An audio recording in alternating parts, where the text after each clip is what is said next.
I feel like dragging up the questions I've asked you last week, the week before that. I mean, you just can't fault the lad's spirit, can you? I mean, on this tonight though, was it a case of execute like areas of execution?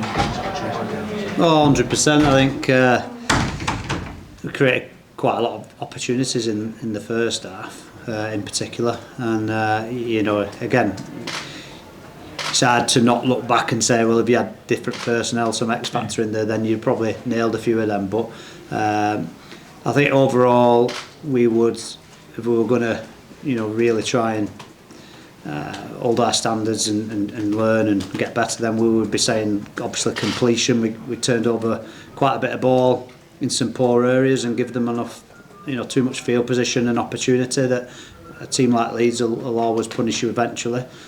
So we give them the weight of possession, certainly even more so in that second half. But yeah, you're right. I think again, the commitment and effort, resilience, all them things is there in abundance. It's just far from polished, and so you know, we'll just continue to keep driving that and not give up on trying to improve it. You know, we won't give up on them, and they won't give up on us, and you know, the fans and that we're all in it together type of thing. So yeah, committed display, but you know, not good enough against a team like Leeds. With the situation the club's in at the moment, you mentioned the commitment and resilience and everything.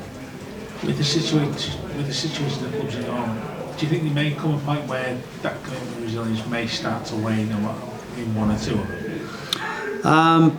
Possibly, but you know, you would hope that there's enough people within the club, whether that be coaching staff or teammates, that, you know, in any season you have ups and downs. So you know, you would hope that the people around, you know, pull you through any sort of moments where you're feeling a bit sorry for yourself or anything like that. So yeah.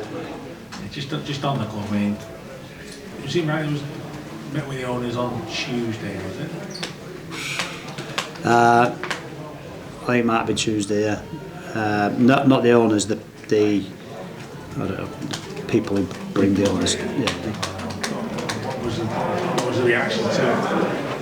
What was the reaction to that meeting?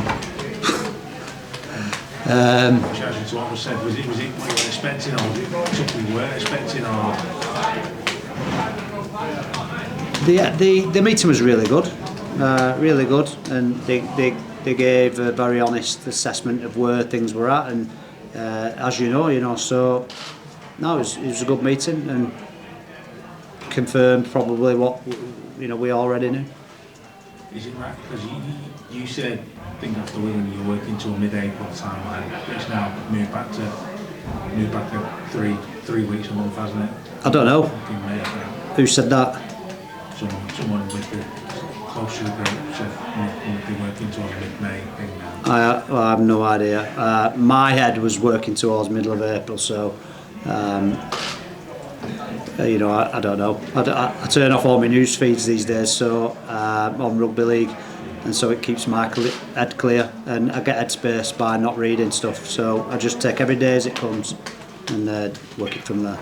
Just going back to the game time, I mean, of the lads you've always had to call on, are there any sort of, like, I mean, Kyle Morgan's the obvious one, it's been a success. Are there any others that sort of really impress you with how they're adapting to the higher level that they've not been used to before? Well, we've not really had a lot of practice with them players because they're not full-time players, so it's very difficult to give a fair assessment on what they're doing, because you know yourself, being a professional rugby player is about what you do in the week and not just what you do on the match day. But yeah, Finn Yates was in the squad again. The two wingers obviously had a dig out there. They never let anybody down, but you know, this is a level above what they're what they're used to and what they're ready for as well. So we can't dress that up. So they're putting their hand up and being valiant and having a good dig, and we appreciate that. But yeah, so in terms of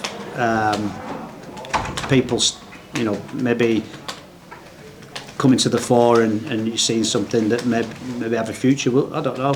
We'll see, but time will tell on that one.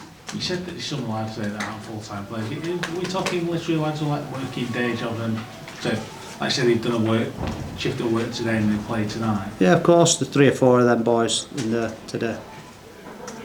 Paul, it must be pretty heartbreaking to lose some lads that have been a massive part of what you built there, like Sneed, obviously Watkins. But is there any fears that more lads are going to leave in the coming days?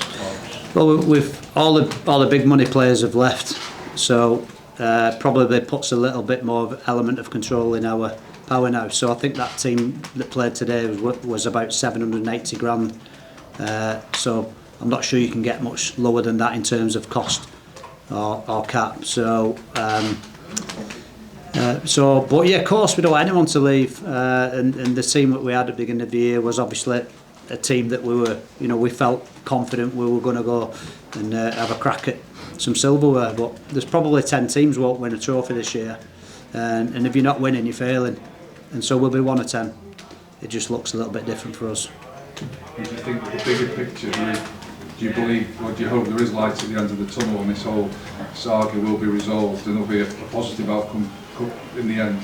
Oh, well, yeah, absolutely. I've got to have a positive mindset, otherwise there'd be no point doing anything. But I just, my own way of dealing with it is just take every day as it comes.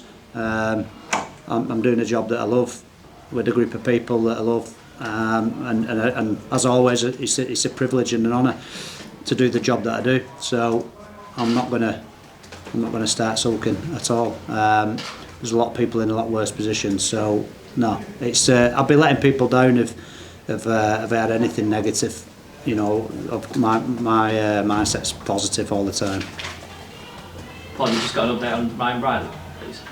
He's just been struggling with a hamstring issue. Is there a sort of time frame on that? Because I think has been playing through that. Are you hoping that it's just this week will be enough? He's not been playing through it as such. He felt it prior to Catalan, and so yeah, I would expect next week he'll be fit to play. 2 of the players that Ross maybe the speculation is Chris Atkin and Liam Cross. Are you confident that they will remain Salford Red Devils players? Well, they are Salford Red Devils players, so unless we decide to sell or trade, then they'll be Salford Red Devil players.